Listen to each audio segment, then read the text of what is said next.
কোন সন্তান যদি বাবা মার আগে মৃত্যুবরণ করে, বাবা তো সন্তানের লাশের পেছনে পেছনে যেতে পারে, বাবা সন্তানের কবরেও নামতে পারে। বলে কেন, বাবার কলিজায় কি মায়া দয়া নাই? বলে আছে। বাবাও চিৎকার করে করে কান্না করবে, কিন্তু বাবাকে আল্লাহ ওই শক্তি সামর্থ্য মনোবল দিয়েছেন, বাবা সন্তানকে দাফন করে শোয়া কান্না করতে করতে উপরে উঠতে পারবেন, ওই শক্তি আল্লাহ বাবারে দিয়েছেন।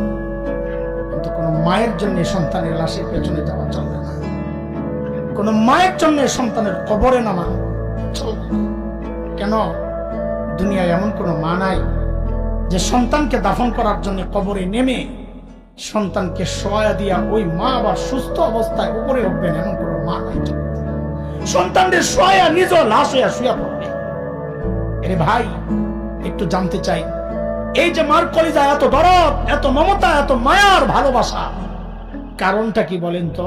মা আমার দুই চোখের এক চোখ বানাইছেন সেই জন্যে, মা আমার একটা কান বানাইছেন সেই জন্যে, মা আমার একটা হাত বানাইছেন সেই জন্যে। আচ্ছা একবারে বলে ফেলেন না, মা আমার শরীরের কি বানাইছেন? কি বানাইছেন বলেন, বলেন কি বানাইছেন?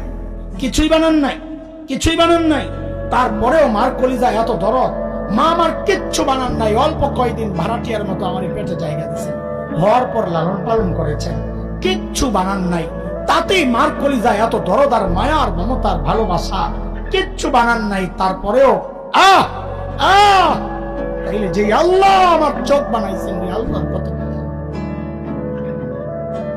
যে আল্লাহ আমার হাত পা বানাইছেন, আল্লাহর কত, যে আল্লাহ আমার এত এত নিয়ামত দিয়া বাঁচায় রাখছেন, আল্লাহর কত মায়া।